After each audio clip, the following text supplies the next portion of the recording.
Hello, everyone, and we're back with a second installment of our Black Male Voter Awareness webinar. My name is Brother Philip Wilkerson. I'm a member of Theta Rho Lambda and also the host of Positive Philter, and I'm joined by our co-moderator for this discussion tonight, Brother Peters. Good evening, everyone. My name is Mark Peters. I'm also a member of the Theta Rho Lambda chapter of Phi Alpha Fraternity Incorporated. I am the chair of the A Voteless People is a Hopeless People committee.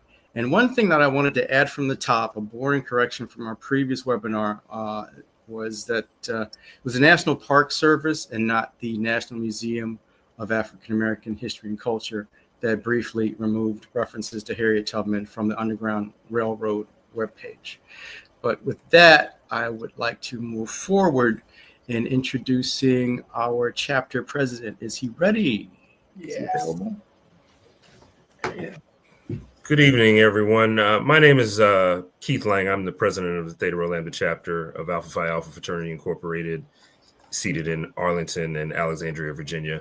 I'd like to thank everybody for joining us tonight. I'd like to thank Brother Wilkerson and Brother Peters for bringing this event to fruition. We're happy to partner with both the Progress for All and Positive Philter podcasts on what we hope will be a very informative discussion. We want to build on the discussion we had last week, where we focused on the issues that are facing Black men in particular in this current political climate that we're in. We talked about the fact that Virginia has elections every year, so it's not something we should only pay attention to every 4 years when there's a presidential election. We are in the middle of a cycle in which we will elect a new governor of Virginia. There are delegate races that will matter in the fall, and we need to be paying attention to all of it, and we need to be exercising our hard-earned rights. A Voteless People is a Hopeless People is one of our national programs for Alpha.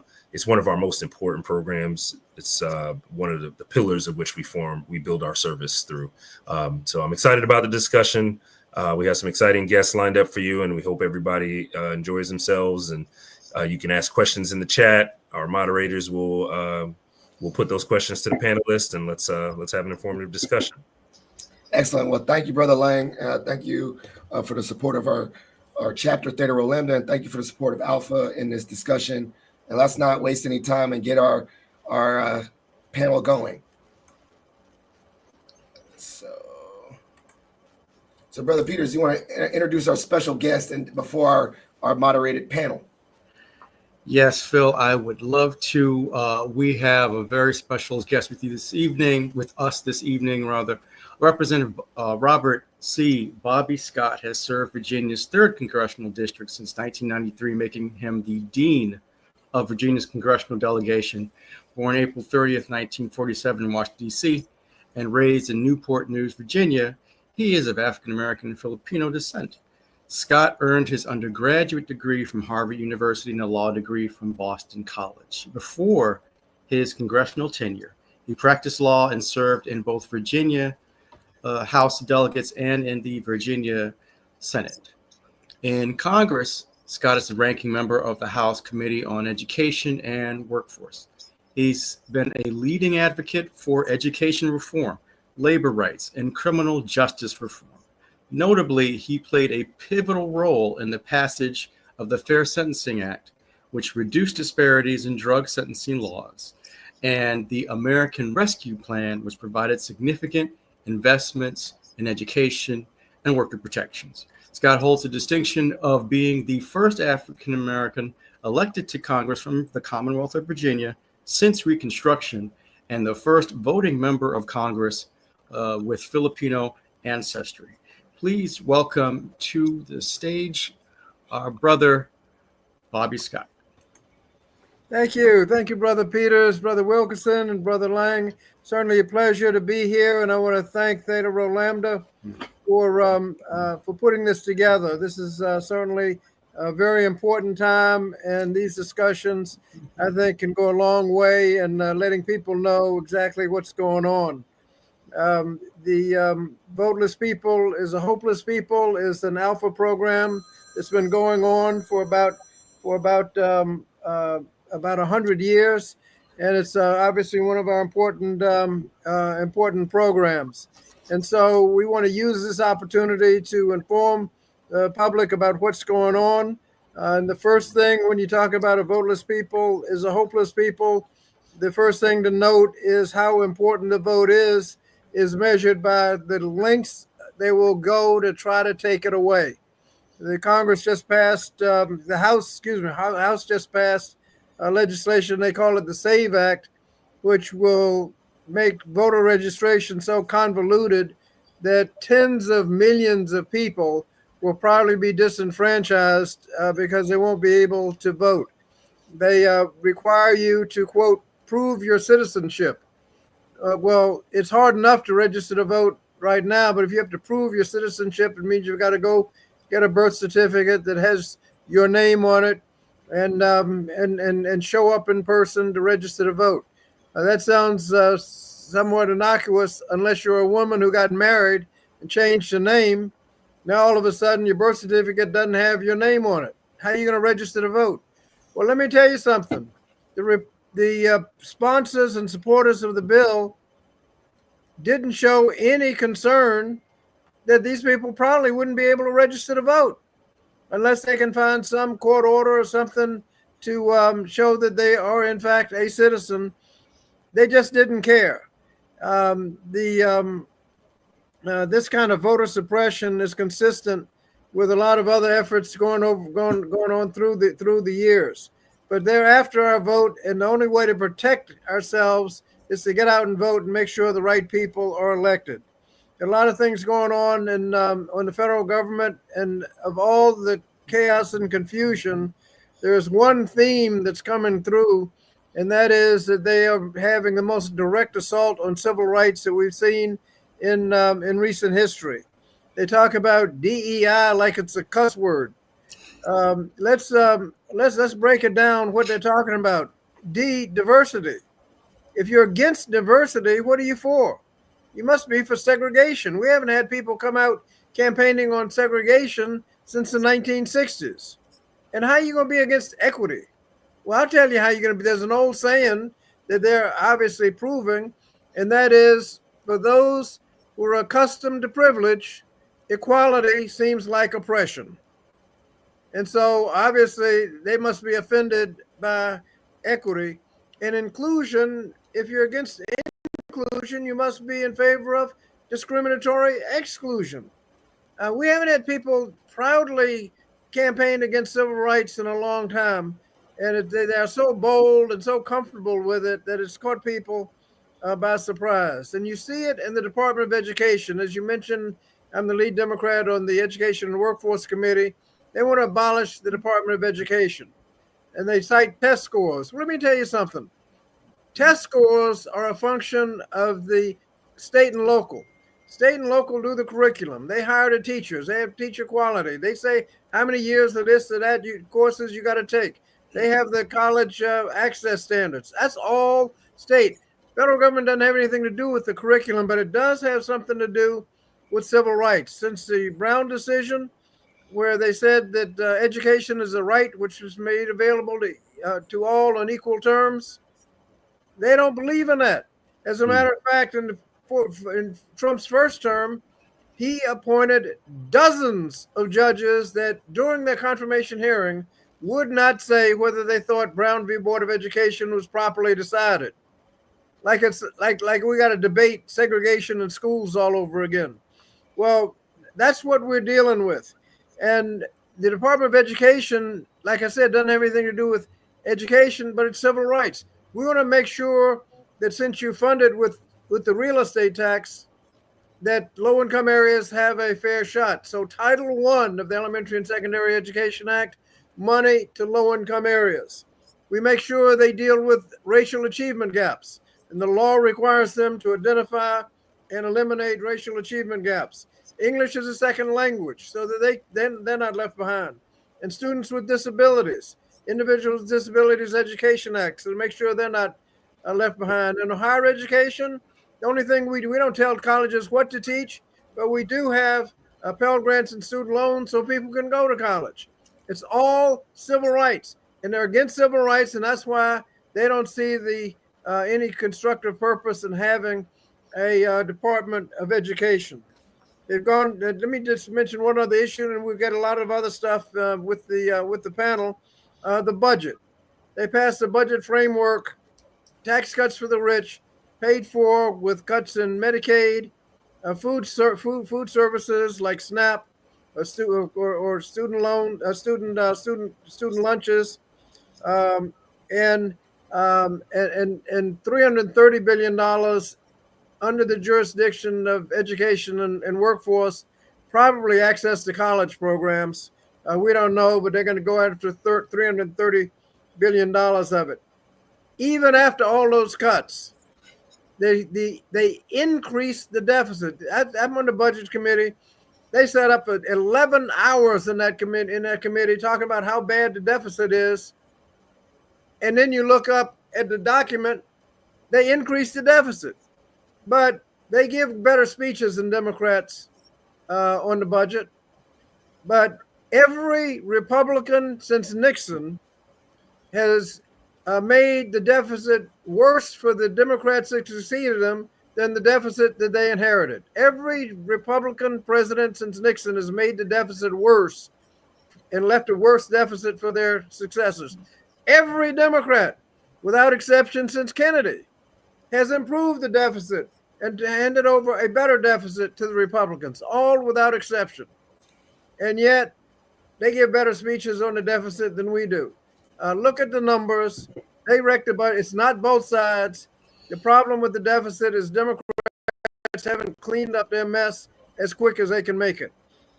We're going to continue on that. I don't know what they're going to be able to do on that budget framework because they got to fill in the numbers on line items. They say they're not going to cut Medicaid based on the framework. That's arithmetically impossible. They got to go after Medicaid, food services, education, and even so, they're going to end up with a worse deficit than they started. That's just a little bit about what's going on, and I assume we're going to get into Doge and those guys as we go in. As we go in. So thank you so much, brothers, and look forward to the discussion. Well, you came in there hot, brother. I was like, oh man, this brother coming in hot. Maybe we could just got off the mic and just let you educate us because I learned a lot. I wish I was taking notes, but I definitely wanted to have a great conversation. We have some other guests here, and I'll bring them on, and we'll have a dialogue and just ask some questions. As Brother Lang said earlier, if you do want to throw some comments in the chat, we definitely can see the audience here live. Also want to give you a thing that this will also be showing up later. So if you missed the discussion, still can engage with later. So I have a good friend. I actually was talking to his twin brother the other today, actually. We have Renard Carlos. And so this is a fellow GMU alum like me. He had served as a town councilman for the city town of Warrenton, still actively engaged. And I definitely had him previously on a discussion about local politics. So I wanted him to join the discussion tonight. And I think he's here. He might be on and off, but we have another brother, young brother, doing big things. We have Tylee Chambers, who is the NAACP Virginia State Youth and College President, doing great things for the state of Virginia. And I definitely wanted to bring him on for this discussion with a little bit of a more youthful lens, man. He's right out of undergrad, so he might tell us what's going on those college campuses. But gentlemen, thank you so much for joining us tonight. Carlos, Renard, just hearing what Brother Scott said earlier, the macro, he was talking about that macro thing. What are some things as a Black man that you are concerned for voting more so on a smaller scale, maybe even the town of Warrenton or the, whatever county, was that Fauquier County? Yeah. What's your concerns at that level? Sure. No, I appreciate the question, Phil. And certainly, thank you for putting this together. And certainly thank you to Representative Scott. I was right there with you. You getting me fired up. I said, yeah, tell us some more. So no, absolutely.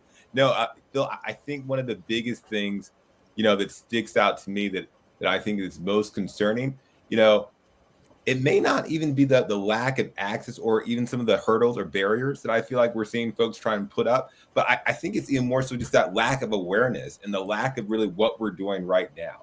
Like the lack of having folks who have had experience, who have access, who've kind of been, down that road, taking time to kind of give back to that next generation, either the generation behind us or just our peers, or even folks who are a little bit older than we are. I feel like we need a leadership, right?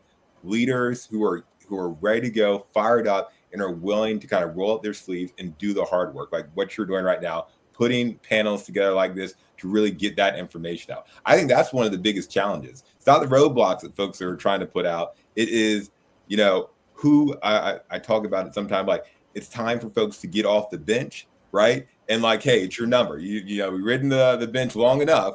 It's time to get some of those other folks who have been in the fight, who've been doing it and continue to do good work. But it's time now for our generation to get up there and to start getting involved and getting in the game. So I think that's kind of the biggest thing that concerns me, because you look at folks who came before me.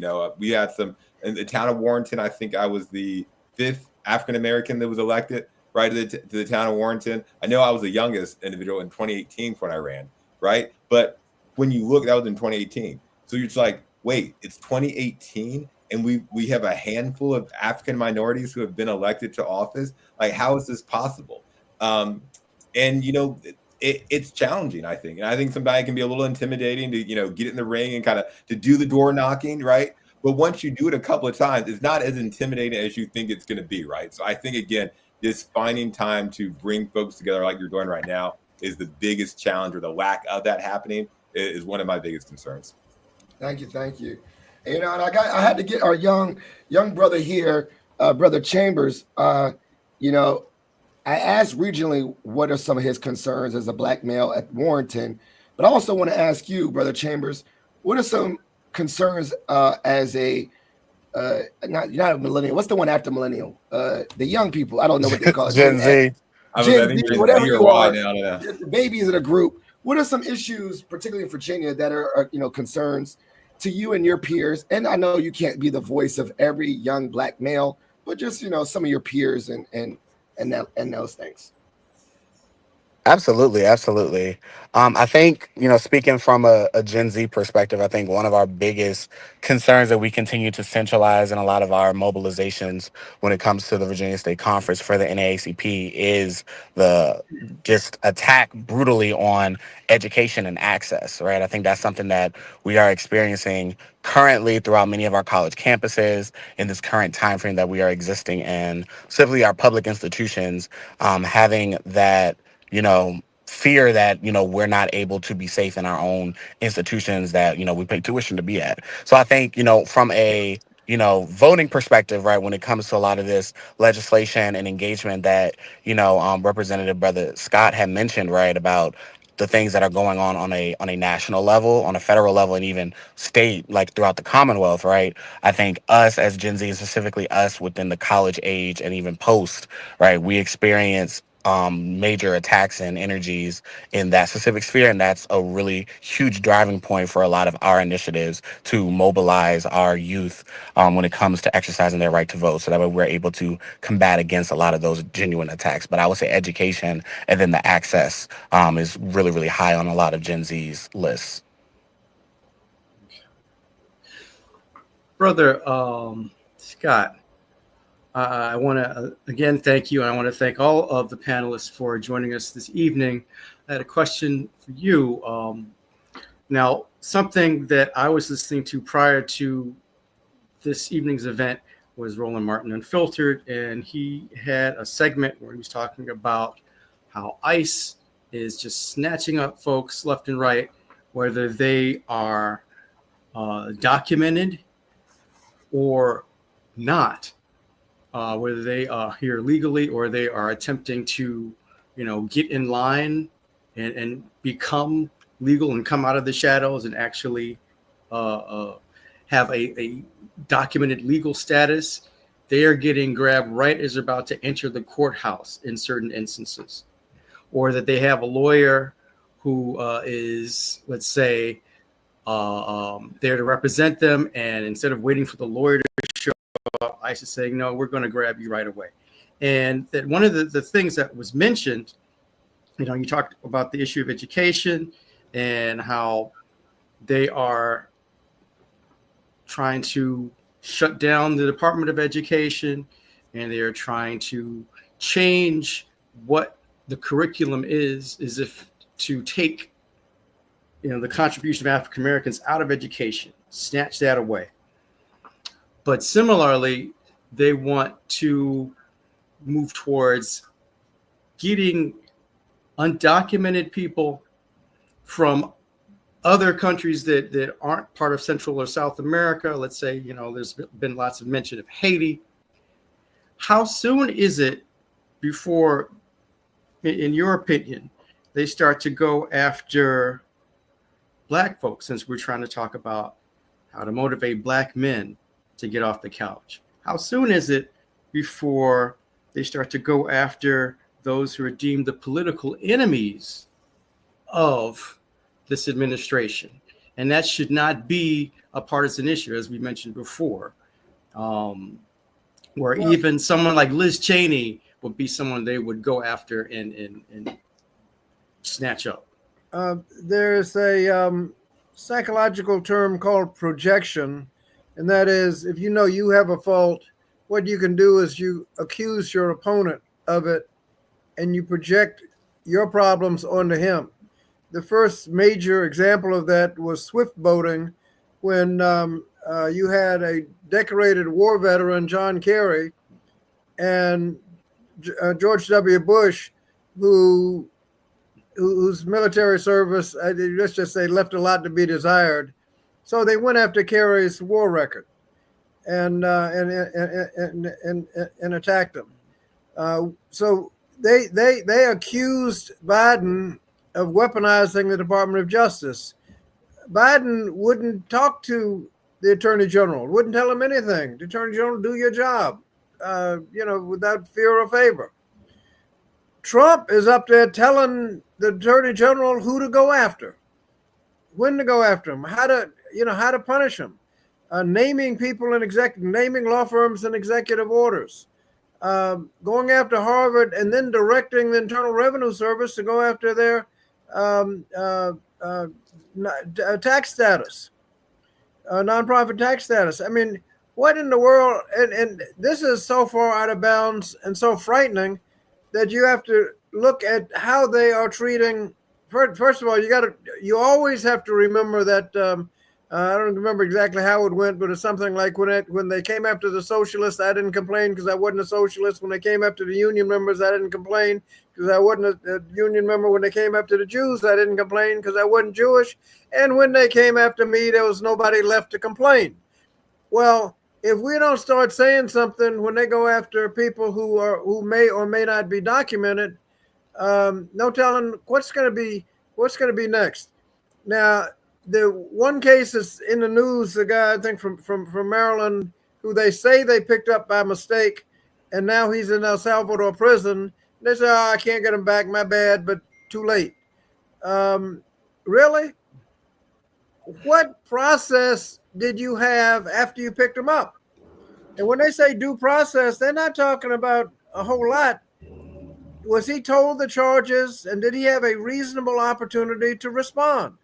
No, they just picked him up and took him. And there's this speculation, well, maybe he had been ordered out or not. That is a little murky. But if you don't have due process, then the fact that he is or is not documented isn't proven anywhere.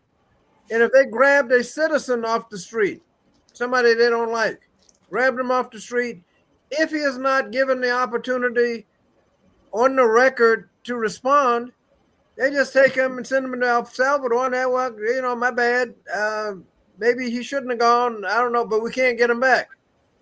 Everybody ought to, not just those without documentation. If you don't have due process, they can get anybody.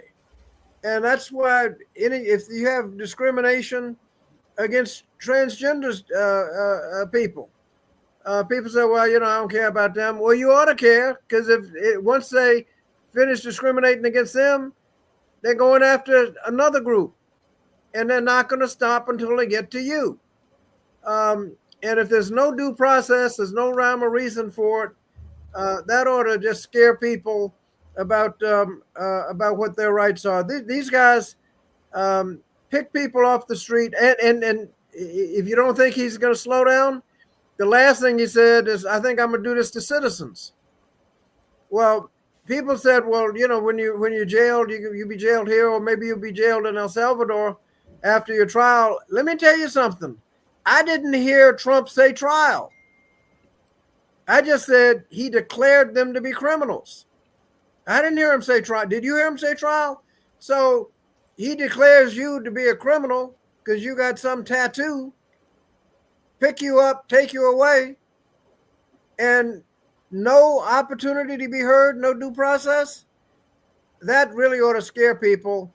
And now you're getting to the fact to the point where he's intimidating the local bar, where lawyers are now afraid to take on unpopular clients because Trump may come down on a ton of bricks on you, take away your security clearances, not let you come into government buildings that are known as courthouses. How are you going to practice law? Can't go into the courthouse. And you're going to try to make a living with this on your back. Well, it's going to be hard for these people to get lawyers, but anytime somebody is getting rounded up and not given meaningful due process, that ought to really concern everybody, because you could be next. Yeah, and and I think about this too. Like, we think about, how do we get here? And I keep on thinking about how many votes we left on the table and how we could have avoided this. And so I want everyone to, we'll start. I want to do reverse order, but I want everyone to answer this question. It's like, what happened? Like, what can we do to just get this engagement up? Not only in Virginia, but everywhere.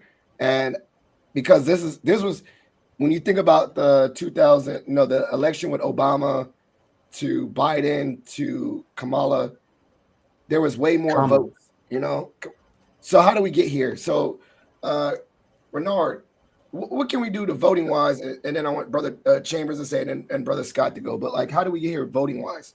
I think it's a great question. Yeah, I think it's a great question, Phil. I think when I was listening to Representative Scott talk and kind of seeing, to your point of how do we get here, my mind, before I got on here, I was actually on a Bible study, but my mind goes back to look at Matthew, right? Where it's hey, when I was hungry, you clothed me. When I was naked, oh hey, you gave me clothes, you gave me food to eat when it was me. And so I was like, well, we never actually saw you, Lord. Who are you talking about? Well, yeah, but you did it to these, so you therefore did it to me. I think what we saw, and when you look at the Obama election, I think folks saw themselves, right, in that time frame and in the candidate, if you will, right? And so it was like they saw bits and pieces of themselves in President Obama when he was running.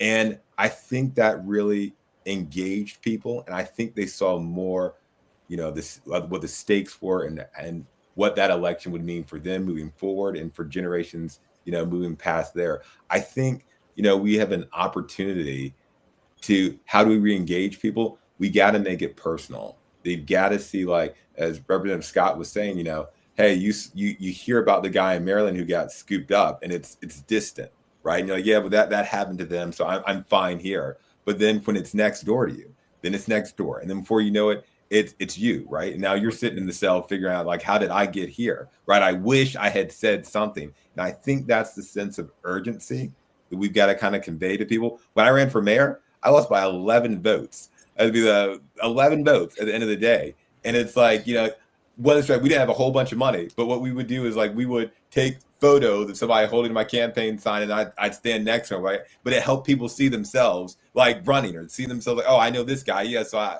okay, I know him. Okay, if he thinks he's with him, he must be a decent guy, right? But the point is, I think we can get folks fired up, but we've got to do it by helping them to see themselves and kind of what the stakes are, right? I love it. Brother Chambers, what are your thoughts? Same question. I want everyone to answer that. Like, how do we get here with these votes left on the table and understanding the engagement that was lacking thereof, and how do we get better at it? Yeah, absolutely. I think, first and foremost, like speaking from my specific demographic, right? The 18 to about 24, 25 age range is the demographic that normally votes the least, right?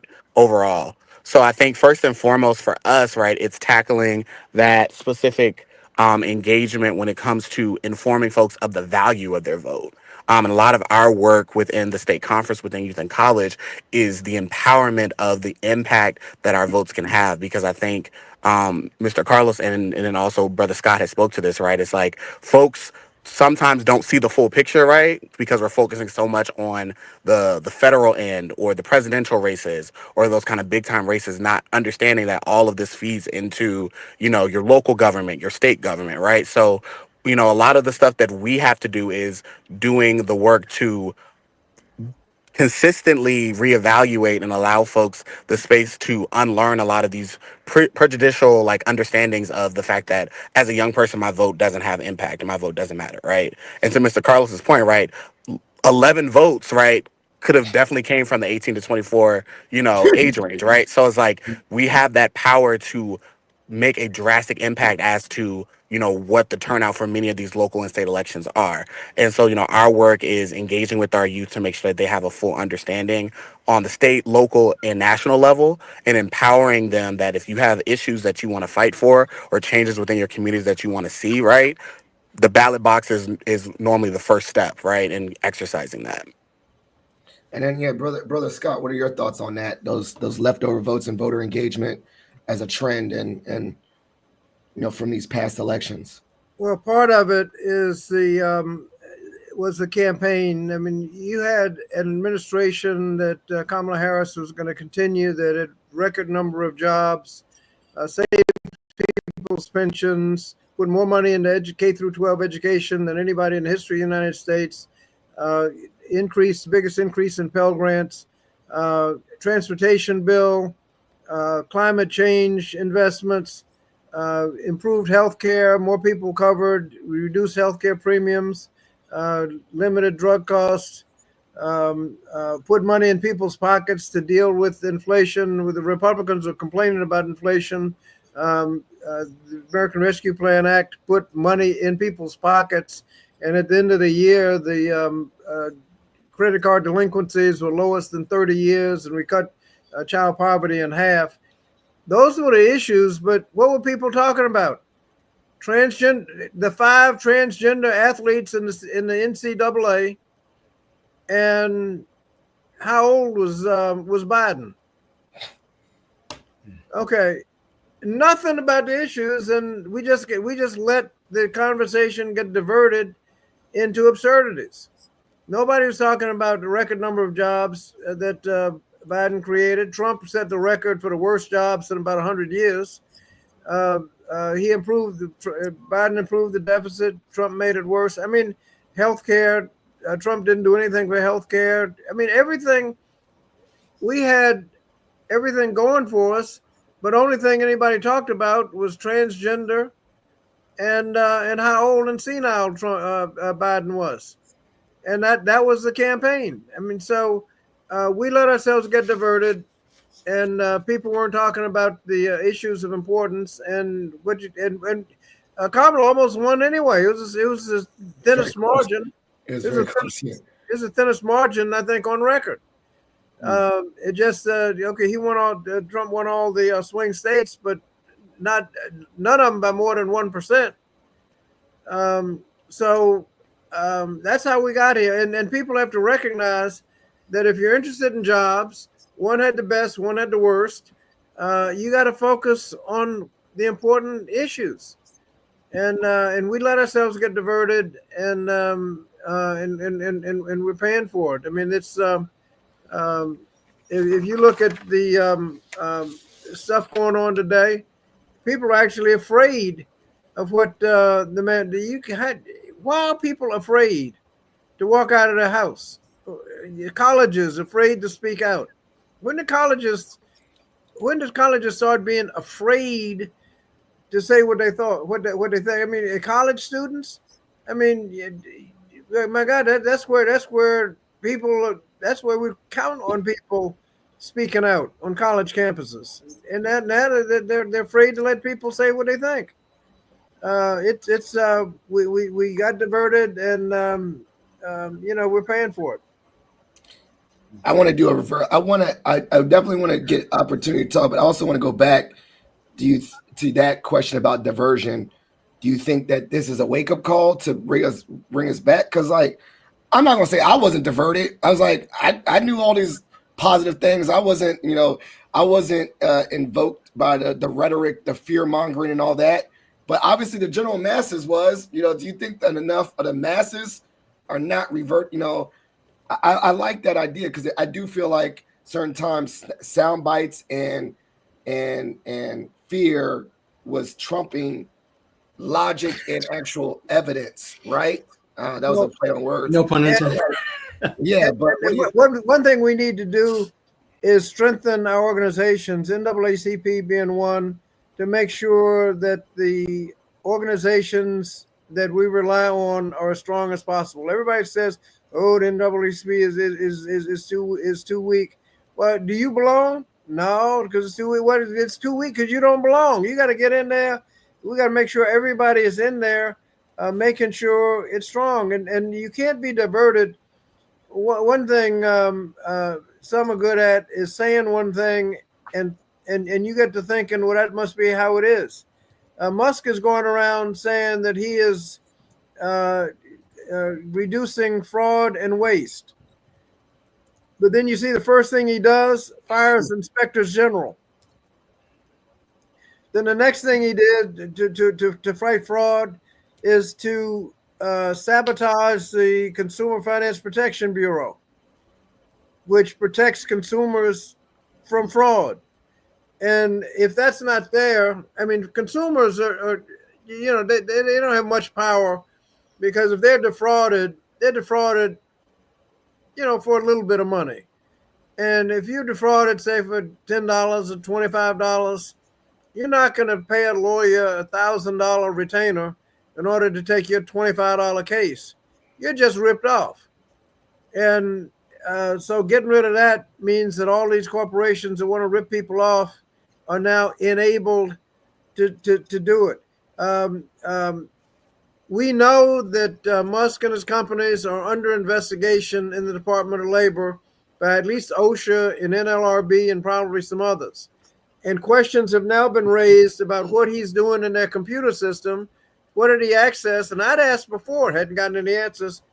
Is he accessing the investigation files of the investigations against him so he can so he can find out who the witnesses are that are telling on him? That's some interesting information, particularly with what they do with that kind of information. They put some judge's daughter on the internet, and what was that? What's up with that? If they find out who the witnesses are, they'll shut them down. We've asked the GAO, since the Republicans won't ask the GAO to study what's going on there. But we need to not listen to what people say, but look at what they do, and you get an entirely different idea of what's going on in Washington. They are saying they're after fraud, but if you look at what they're doing, they are enabling fraud and abuse. So, Brother Tylee, as a member of the NAACP, how are you engaging with our young people, particularly our Black men, on the college campuses? So I'm hearing from Congressman Scott, I'm hearing from Brother Carlos about the issues with what went wrong. And, for me, it goes back to even 2016, where, if things went the right way, we'd be talking to Senator Bobby Scott, let's say, because that was a possibility. And that in terms of the vote back then, what was really stunning was how, looking at the breakdown of demographics, that there is a large contingent of white women who broke for Trump, meaning that they were voting against their best issues. And so then carrying that forward to 2024, we see a similar dynamic in place. And actually, black women were like at 92%, and black men were a close second. It's just a matter of getting the black vote up even higher to get each and every possible vote that's out there, maybe trying to get up to the 90s for both black men and black women, 95%. And that means reaching out to our young people. So what, Brother Chambers, can the NAACP, what do you see the NAACP doing to engage young people on college campuses? Absolutely. I can definitely speak to what, our mobilization efforts look like when it comes to civic engagement and voter awareness and voter turnout for the Virginia State Conference from the Youth and College Division perspective. Our key thing is informing, educating, and mobilizing, right? So I think first and foremost, we push to inform our youth and college members of the power of their vote, right? And I think, as young people in general, right, we're a lot of transitions, right? Folks in college, folks, like myself who are, recently out of college, right? Having all of our conversations rooted in the issues and not necessarily in personalities or, specific politicians, because we are a nonpartisan organization first and foremost, right? So by focusing and centering a lot of our engagement, our town halls, our discussions around the issues and how, those issues impact us as, black people predominantly, right? More specifically as black men, right? We're able to get folks kind of to that point or allow folks to take the necessary steps to realize that their vote can make a true difference on a state local level in targeting and coming up with solutions to these issues. Because as Brother Scott has laid out, like, expertly, right? All politicians have to vocalize what their platforms are. You know what I'm saying? Like, all politicians vocalize their stances on specific issues, on specific problems, and their support for specific bills, right? So by rooting ourselves in the issues and centering these issues, we allow young people and young black men specifically, right, the necessary tools and information to be able to do their own process when it comes to engagement amongst those who are running for local elections, state elections, national elections. And by doing so, right, our hope is that we motivate and we pour into them enough to the point where they are, exercising their right to vote. They're going and they're registering to vote, and they're voting in not just national elections or Senate elections or presidential elections, but making sure there's a trickle down effect to our state and local elections with a huge, huge push on our local elections and the impact that happens on a local level. So again, our mobilizations kind of fall into the kind of three-tier system, and a lot of our future events, at least in the near future, specifically thinking of next month of May, right, is about mobilizing across the Commonwealth, so that way there is both a space, a place, and a resource available to our young people, so that they're able to grow their own civic understanding and become more civically engaged, specifically around voting as a whole. And also had a follow-up with Brother Carlos. Thank you, Brother Chambers, for that. Regarding your path into public life. I recently came from an event in Atlanta with the Alpha Political Action Committee, their Adam Clayton Powell Jr. Political Institute, and where they were talking about many of these same issues. And they were talking about how some people were trying to figure out how to get into public life. I wanted to find out more about your origin story, if you will, how you got into politics. Yeah, Dovetailing off of what Brother Chambers said. Yeah, no, I appreciate the question. So I just graduated from George Mason University. It was a political science major there. And yeah, no, I remember vividly. I'd always been somewhat involved in my local community, but not really politically savvy. And someone had reached out to me on Facebook, and they'd asked a question about a policy that we were looking at in Warrenton. And so I remember I must have still thought I was in college because I read like this huge paper on a Facebook Messenger to explain point by point of why I thought that, there was a time for a different leadership style and all these things. And then so we met for coffee, and then, the conversation was, well, you just gave me like 5 points in a Facebook message. It's pretty much a political platform, Carlos. Would you ever think about, throwing your hat in the ring and running? And so, yep, we sat in a Panera Bread, and my wife and I crafted my message and some of the platforms I thought on a napkin and a pen. And then we, thought about it, and we went in and went live on Facebook, and we announced that, hey, here's what it was going to look like for me to run. Here were my specific platforms that, I thought were relevant to our community, specifically kind of targeting back towards what we were talking about, Brother Chambers, with the youth vote, right? Like, we lived in a small community where there seemed to be like not a whole lot of options, nothing to do. The cost of living was rising, so young folks weren't going to be able to live right where they grew up. They had like a movie theater was a little ways down the road in Gainesville, but we talked about the prices and the fact that by the time if you go to Gainesville to go see a movie, then you'll probably say, well, maybe I'll get something to eat while I'm down there. And then if you get something to eat, maybe you'll say, well, I think it's a Wawa or a grocery store on my way back in. And then so now suddenly you're watching a movie, you're getting your gasoline, you're getting your groceries, you're probably going to say, well, I might as well just live in Gainesville. And folks were going to start to move out of Warrenton. It'd just be easier. And so we focused in on those issues and the impacts that we thought, would happen, I think, for young people. And we went up against an incumbent. I was 29 when I ran and won. So I was the youngest person to get elected in Warrenton. But again, I'll say two things. I'll pass it on. But I think what was really helpful to me when I ran was being able to go back to some of the folks who had already ran for office, right? So there was a gentleman, Bob Walker. Mr. Walker was like one of the first African Americans on council. So I remember I went back to Mr. Walker and said, hey, so I was young, I was fired up, and I gave him like all these my 5 points or whatnot. He's if you can imagine someone who had a voice like the Lion King, right? Like James Earl Jones, he was like, Carlos, slow down.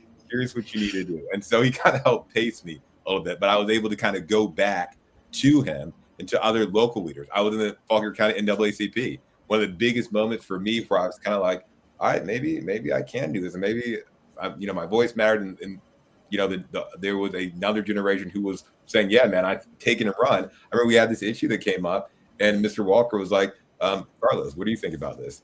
And he had run the NAACP. Like, I was this new guy who just just started. And I was like, oh, you want my opinion? Well, here's what I think.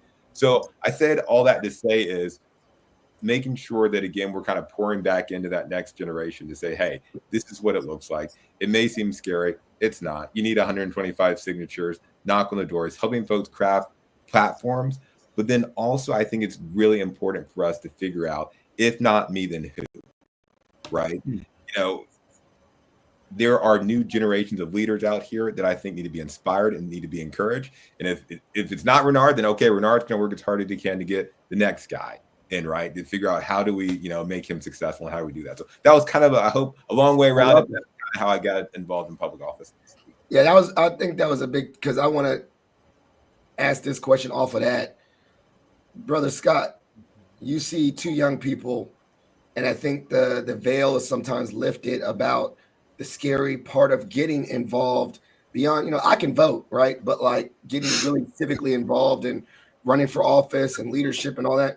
So we have two young, leaders in their communities. What would be some advice for young men to go beyond just a vote, to get engaged in this political realm?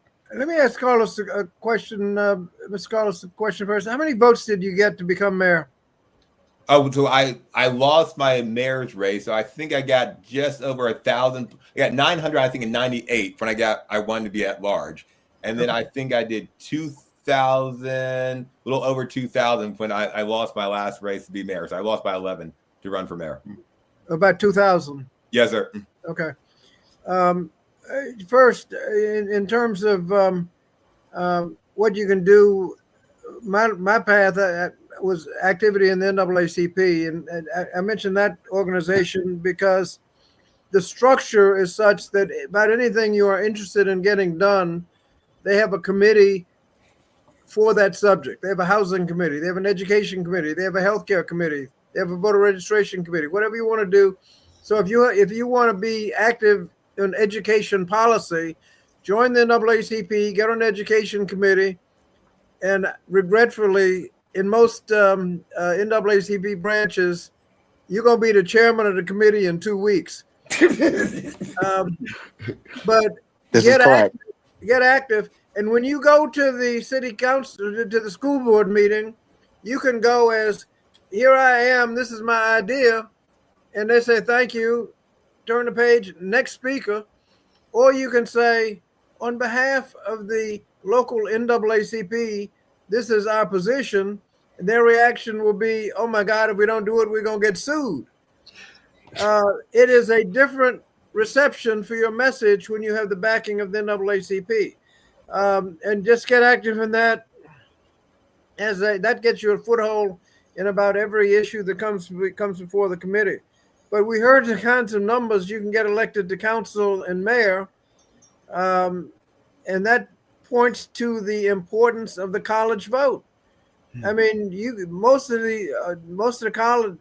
the college people can register to vote at the college. Now, if you want to register back in Ohio or wherever, fine, just register somewhere. But you have the right, if you declare Petersburg to be your hometown when you go to Virginia State, that's your permanent that's your resident for the foreseeable future. You can register to vote in Petersburg and vote. If you're looking at the number, how many students you got at Virginia State? You can take on. Now I can tell you, in Williamsburg, they have in the last few years had a William and Mary student on the city council and school board. Oh, okay. Yeah. Get out and vote.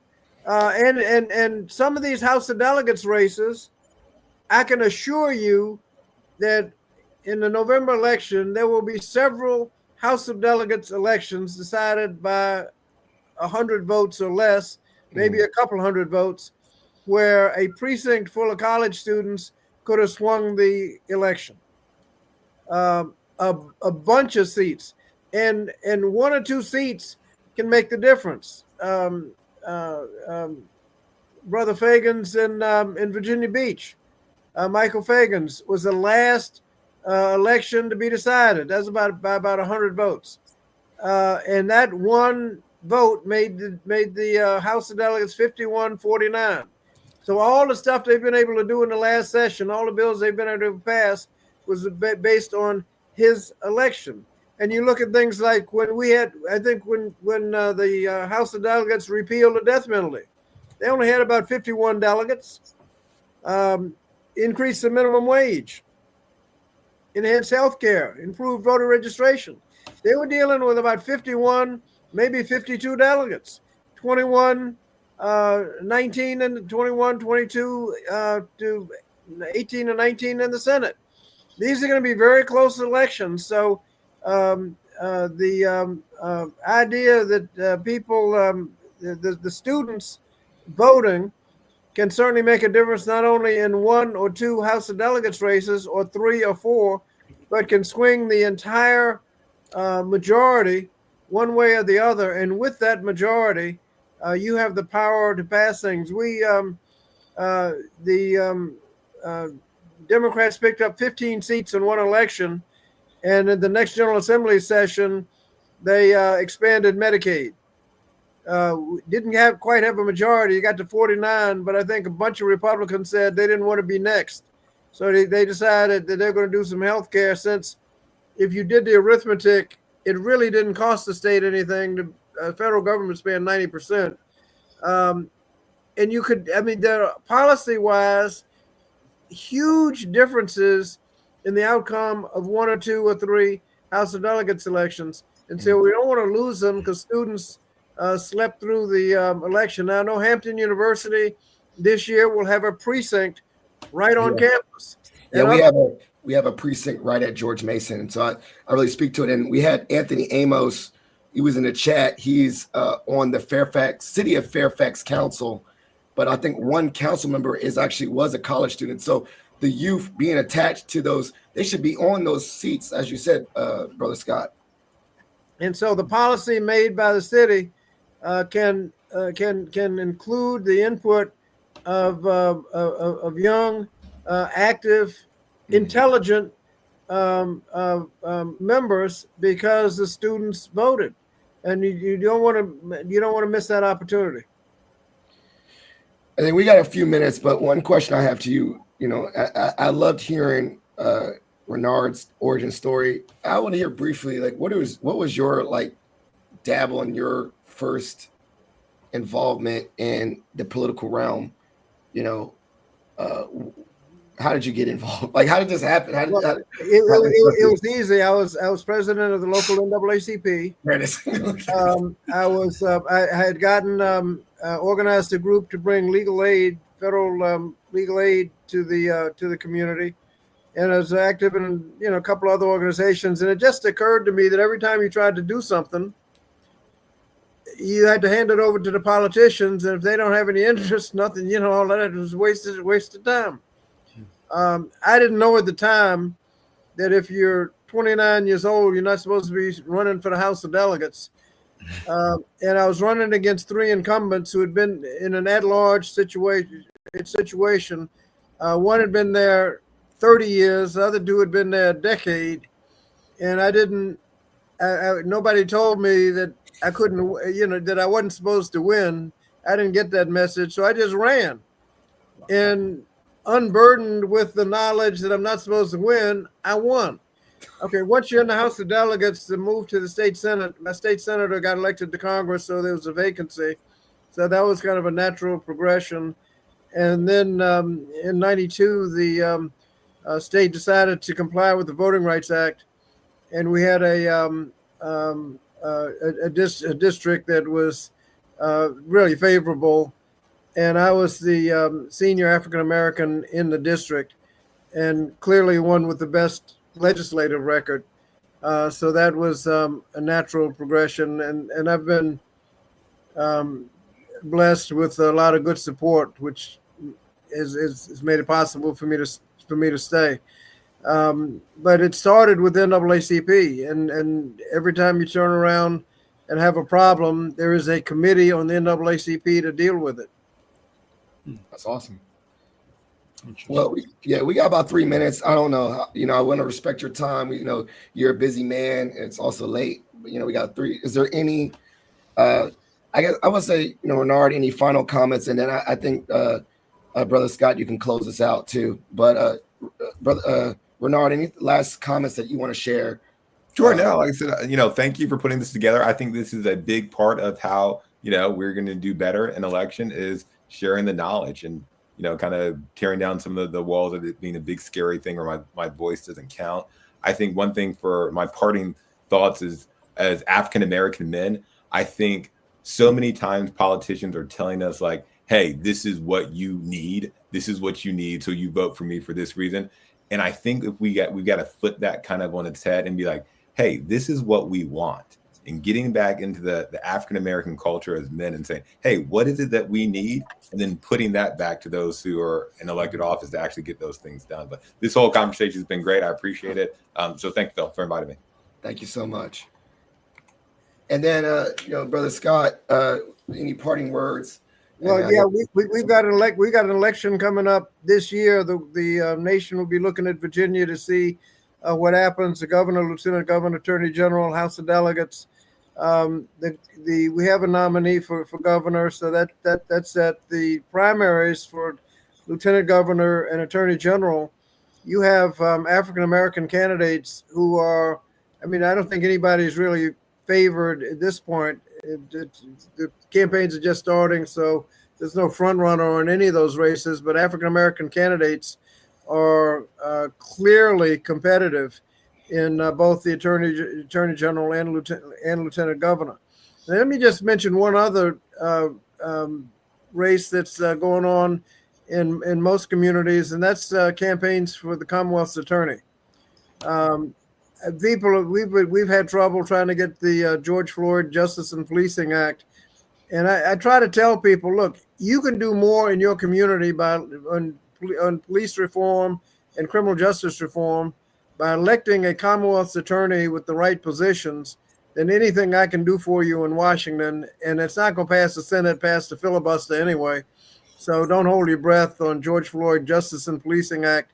We passed it out of the House, but with a Republican Senate, now Republican House, it's just not going anywhere.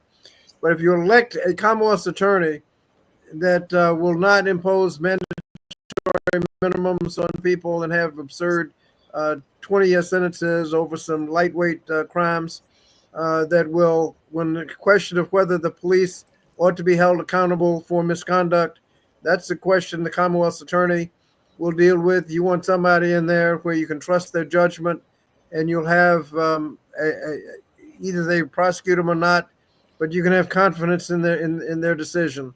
So don't forget the Commonwealth's attorney. The NAACP ought to be having candidates forums so that the candidates can articulate their views. Don't miss that opportunity. And frankly, the candidates are going to be looking for those opportunities. And the fraternities can have candidate forums. You don't have to have one candidate forum. These candidates, frankly, are looking for opportunities to speak. So if Theta Rho Lambda has a candidate forum for local and particularly House of Delegates candidates, invite them in. Most of them will show up. If they don't show up, that tells you something. But usually they will show up and have a debate, have somebody knowledgeable about the issues so they get relevant questions posed. But don't miss those opportunities either.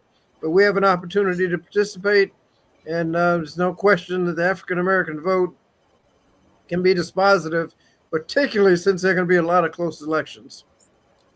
Well, thank you, Brother Scott. I'm going to take Brother Scott off, and then if you can close us out, Brother Peters, with some final comments.